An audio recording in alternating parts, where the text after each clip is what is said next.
Hi, I'm Rachel Yatuzis, and I'm going to show you some stain removal methods. It really depends on what kind of stain you have, and you may want to research the best way to remove that type of stain, but I'll show you a couple right here and now. If you have let's say here's a black ink stain, you want to use the same method for black ink, permanent marker, dry erase marker, any kind of ink. Rubbing alcohol or hairspray is the best way to get it out.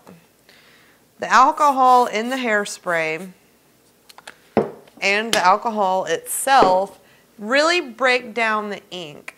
So use these, spray them on there. You may want to work it in a little bit. Depending on how strong the material is, you may be able to rub it, or you may just have to blot it.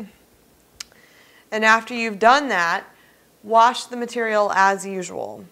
If you don't think that it got out when you're taking it from the washer to the dryer, try to repeat this a couple of times before you dry it, because a lot of times when you dry material, the stain is stuck. If you have an oil stain on a material, you want to use some sort of powder to soak it up first. So sprinkle a little bit of powder onto the oil.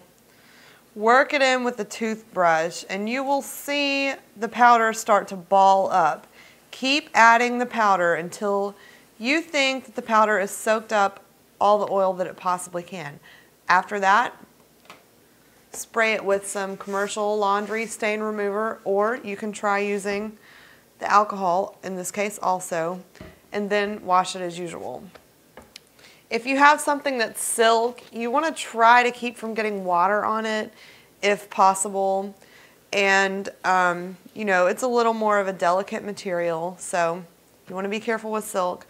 And if you have something with a really bad odor, like a fuel odor in it, when you put it in the washing machine and you turn the washing machine on, dump some vinegar in there and let it sit in the water before it starts agitating. And if you let it sit for about 10 and 15 minutes with vinegar and water, it'll get rid of the smell. I'm Rachel Yatuzis, and those are some stain removal techniques.